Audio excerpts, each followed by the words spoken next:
Cuando pasan 17 minutos de las 4 de la tarde llega el momento de la entrevista del día. Estamos con don Jorge Díaz Cardiel, economista, socio director de Advice y experto en sociología electoral. Buenas tardes. Buenas tardes. Gracias por estar en Cierre de Mercados. ¿Cómo no vamos a hablar de este supermartes fundamental para el devenir de la política estadounidense? Hoy prácticamente, aunque no es de forma oficial, ya que ni matemáticamente ninguno de los candidatos en Estados Unidos podría ya ser hoy el candidato que se enfrente con Barack Obama en las elecciones del próximo 6 de noviembre, quien gane hoy este supermartes sí que podrá sacar músculo para los siguientes procesos de primaria y caucus en Estados Unidos. Bueno, yo creo que hay que tener varias cuestiones en cuenta. Una es la historia, y es que no ha habido jamás ningún candidato republicano que se haya convertido en el candidato oficial en la convención si no ha ganado previamente en el estado de Ohio. Ohio es una especie de microcosmos desde el punto de vista de lo que llamamos las variables sociodemográficas de todo el país, de tal manera que es como una especie de espejo de lo que sería el censo, el padrón de todo Estados Unidos. En ese sentido, Ohio, que es uno de los 10 estados en los cuales hoy hay elecciones, es absolutamente fundamental. Usted ha dicho una cosa muy interesante y es la palabra matemáticamente. ¿Por qué?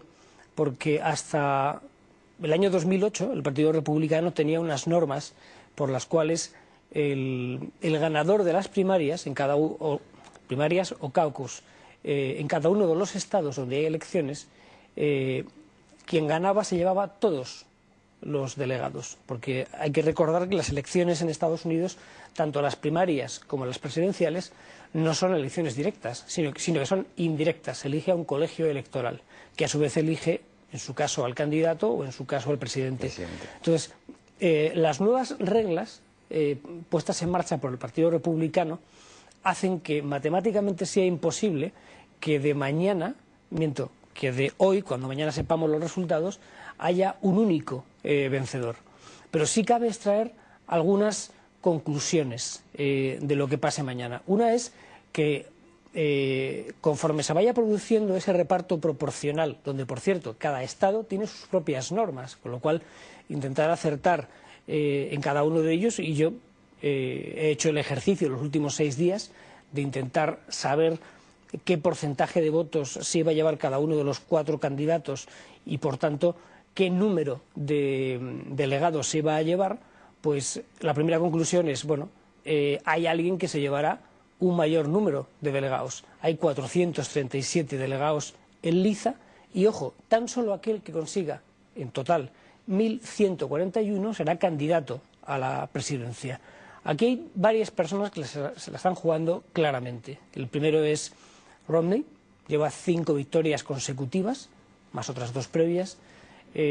Conseguir muchos delegados, y lo más estadísticamente probable hoy es que quizá consiga en torno a un 51% del número de delegados, no del porcentaje de votos, lo cual pues supondría en torno a 224, grosso modo, y eso pues daría una indicación de que Romney pues una vez más se sitúa en cabeza. Además, es curioso porque el Instituto Gallup acaba de hacer pública una encuesta en la cual, comparando a Romney con cada uno de los otros contendientes republicanos, Romney aparece como el ganador en el caso de que hubiera unas primarias en todo Estados Unidos. Con lo cual, número de delegados, un posible, no digo ganador, pero sí mayor aglutinador de delegados, y en cualquier caso, eso sí, puesto que los 4 que se presentan hoy al supermartes han dicho que van a seguir hasta el final,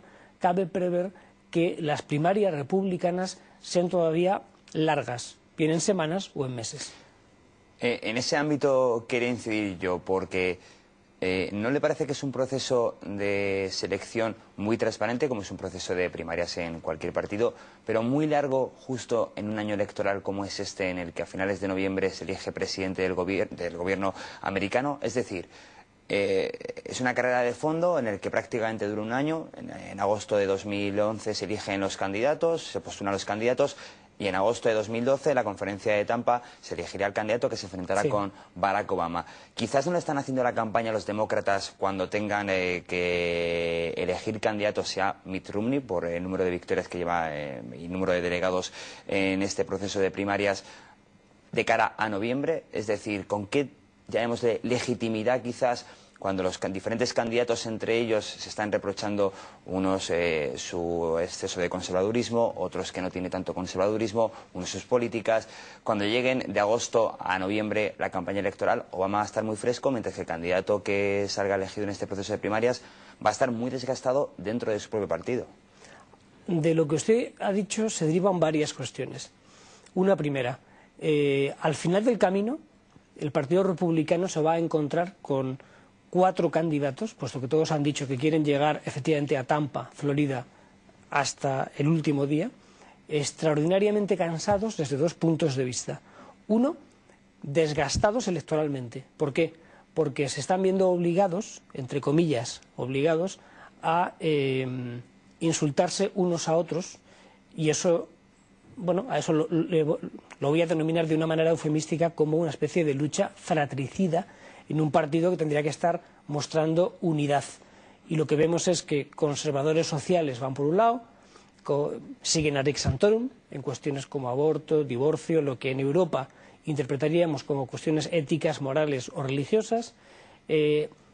Algo que ya casi se nos ha olvidado, que era el movimiento del Tea Party, que está desaparecido en combate, pues ha prestado su apoyo en los diversos estados en los que ha habido primarias, bien a Newt Gingrich o bien a Rick Santorum, pero ellos son conservadores fiscales, es decir, reducción del tamaño del Estado, disminución del papel del Estado en la economía, menores impuestos, pero luego tenemos a un Mitt Romney que está harto, lo ha dicho ya hasta la saciedad, de tener que hablar de cuestiones morales, sociales, cuando él de lo que quiere hablar es de la economía, que es el principal problema de los norteamericanos. Claro, porque visto quizás desde Europa, esta campaña del Partido Republicano se está centrando mucho en diferentes valores que quizás al americano medio no le interesen, le interesa más la economía.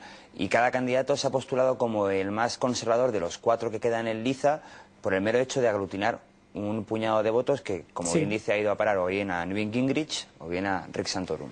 La verdad es que al final del camino, puesto que el partido está absolutamente dividido en estos momentos, y por un lado están aquellos que apoyan al aparato del partido y que están, de hecho, mostrando su apoyo públicamente a Mitt Romney. El último ha sido el más importante de todos ellos, el líder de la mayoría en la Cámara de Representantes, Eric Cantor, que precisamente ha dicho apoyo a Mitt Romney porque es el candidato más cualificado para solucionar nuestro principal problema, que es la economía. Gingrich es un hombre que no tiene ninguna credibilidad, es decir, cambia de esposas y de religión como algunos se cambian de corbata. Lo estoy diciendo de una manera un poco frívola, pero así es como lo ve el electorado americano. De hecho, los 80 millones de evangélicos y los 70 millones de católicos no se ven reflejados en Gingrich. En cambio, en Santorum ven a un hombre que es auténticamente genuino, pero de quien, por la publicidad negativa que está haciendo Mitt Romney acerca de él, está mostrando que hay un Santorum que durante 16 años fue senador y que votó en contra de su conciencia de manera sistemática multitud de leyes en cuestiones como contracepción, aborto, divorcio, etcétera, pero que ahora defiende esas mismas cuestiones. Entonces, como Romney ve que Santorum es un enemigo real, pues le pongo por ejemplo que de los 10 millones que Romney se ha gastado en publicidad en Ohio, 5 han ido dirigidos a publicidad negativa en contra de Romney. Y el último comentario sobre esto que estamos hablando, y es que Barack Obama lleva recaudados más del doble de lo que llevan recaudados todos los candidatos republicanos, pero él solamente se ha gastado un 46% de esa cantidad, que es en torno a 146 millones de dólares. Bueno, pues la media de gasto de los 4 candidatos republicanos oscila entre el 76% y el 86%. Es decir, que se están quedando sin dinero.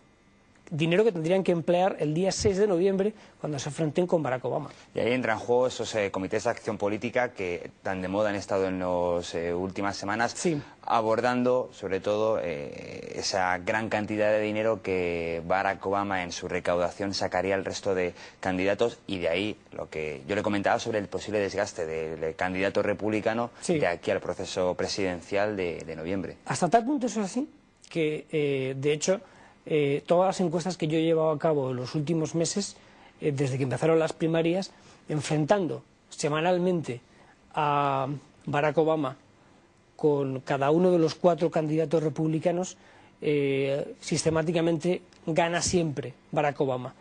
Pero en las últimas semanas ese desgaste del que estamos hablando acerca de los candidatos republicanos es de tal calado que le están haciendo gratis la campaña a Barack Obama.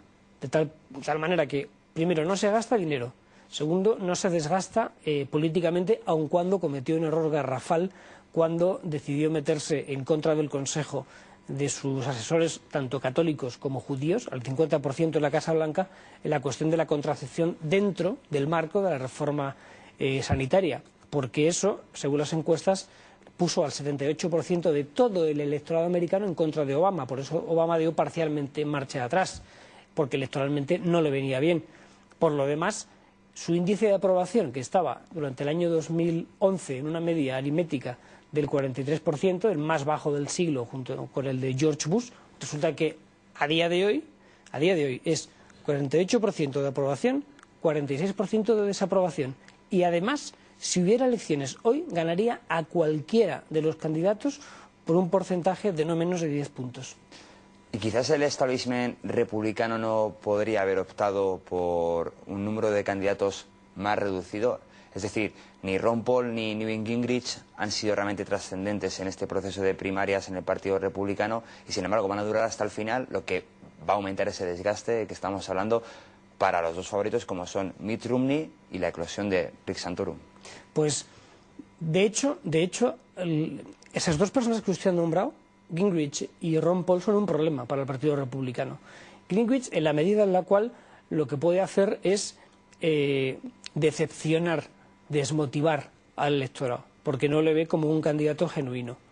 Y cuando pasan 17... O sea, como presidente de la Cámara de Representantes, pero que luego está trabajando durante 15 años como lobista y que continuamente ha hecho lo contrario de lo que decía, el ejemplo más emblemático es cuando en el año 98 intenta llevar a juicio, a través del proceso llamado de impeachment en norteamericano, al presidente Bill Clinton por el asunto de Mónica Lewinsky, cuando en aquel momento su segunda esposa estaba enferma de cáncer y él tenía, con perdón, un lío de faldas con una mujer que trabajaba con él y que acaba convirtiéndose en su tercera esposa.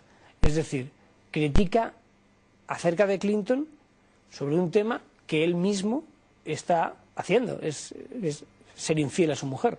Cuando lo supo, el Partido Republicano se rebeló y le echó temporalmente del partido y, por supuesto, le quitó la presidencia de la Cámara de Representantes. Ron Paul es un peligro de otro estilo, de otra naturaleza. Muy brevemente, Ron Paul ha dicho que si no gana la nominación, y no la va a ganar, montará su propio partido político. Y eso me recuerda a lo que sucedió en el año 92 y en el año 96, cuando Ross Perot se presentó y le robó, entre comillas, 2 millones de votos a George Bush padre en el 92 y a Bob Dole, el senador, en el año 96, y como consecuencia le dio la victoria a Clinton. Demócratas. Efectivamente. Ya para terminar, una apuesta por su parte para este supermartes, en el caso de que saliese un vencedor, si finalmente va a ser el candidato que se enfrente con Obama en noviembre. Por número de delegados, tengo muy claro que el que más delegados va a obtener va a ser Mitt Romney, con diferencia. Tenga en cuenta que, aun cuando, por ejemplo, en Ohio yo le doy una diferencia de entre 1.5, 2.5 en estimación de voto registrado. Eso significaría un empate técnico a efectos del reparto de delegados. Pero si además, como estoy absolutamente cierto de que va a ser así, gana en estados como Massachusetts, que es su propio estado. Fue gobernador. Efectivamente, y son 44 delegados. Y luego vamos sumando Virginia, donde tiene asegurados todos los delegados, los va a ganar todos allí, los 46. Si vamos sumando Vermont, que también se lo va a llevar de calle, es decir, uno va sumando el número de estados que va a ganar él quedando en primer lugar por esa, como hemos dicho antes, distribución proporcional. Podría llegar incluso a tener el 51%, esos 224 que yo le decía antes. Proporcionalmente el resto se llevaría una parte de los...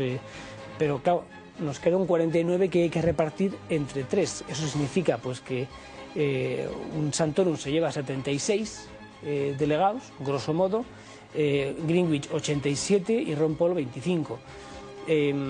Eso significa mayor desgaste, campaña electoral todavía más larga, primarias más agotadoras y un Barack Obama que, si mantiene estable a su base electoral, y a día de hoy la tiene más o menos estable, pues pone en peligro la candidatura republicana a las presidenciales del 6 de noviembre. Jorge Díez-Cardiel, economista senior, director de Advice, experto en sociología electoral, gracias por hacer este repaso y este interesante análisis sobre lo que puede deparar el supermartes. Muchas gracias. Nosotros